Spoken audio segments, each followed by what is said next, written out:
Hey, this is Tyler Freel from Outdoor Life's Live Hunt. Today we're going to be talking about food for the backcountry.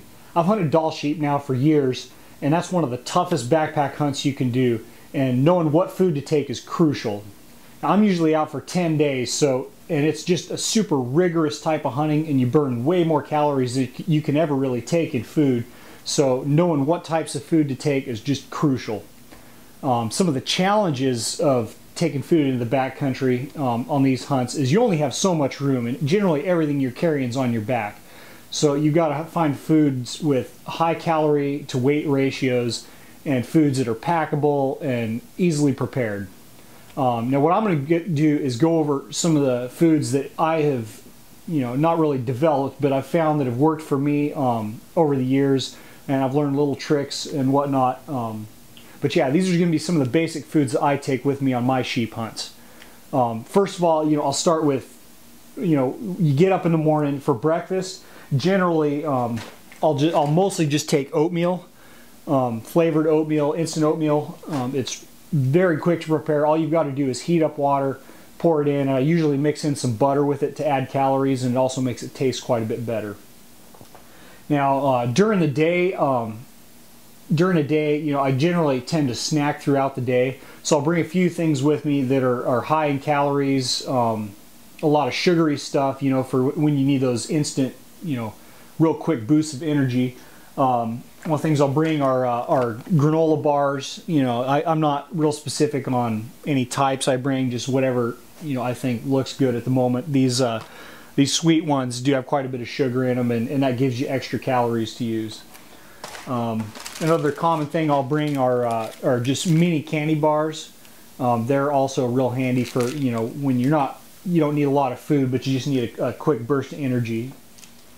Another real quality food is any kind of nuts or mixed nuts. They're really high calories for the amount of weight they are, and they're cheap, and you don't have to do anything to keep them preserved. So I mean, these are almonds, but any kind of mixed nuts, and you can make your own trail mix. I've done a lot of that stuff, and it all works really well.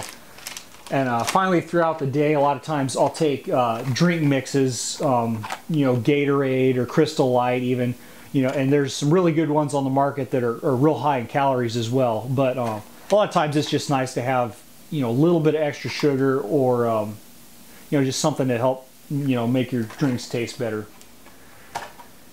Now, in the evenings usually is when you're the most wore down, most tired, and you need the most calories. And what I've started using lately is probably one of the most popular dinner items, these Mountain House freeze-dried meals.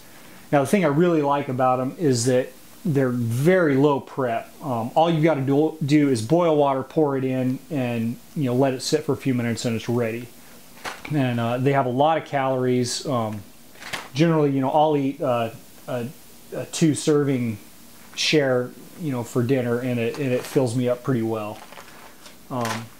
And another thing that I've started taking over the years, and really is kind of nice, is instant pudding, and various types, and no-bake cheesecake. Surprisingly, has been an item that's it just really hits a spot sometimes at the end of a hard day. Now, there's also some things that you might tend to try that I would shy away from. I've used them in the past, and just haven't really had good luck with them.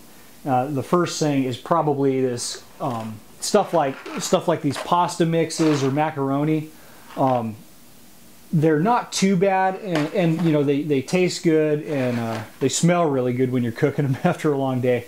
But the biggest thing that I've found with them is it makes you carry extra stuff with you. You've got to carry an extra pot or whatever to cook it in, and then also you have to do your dishes every night, as opposed to just boiling up water and pouring it into a Mountain House.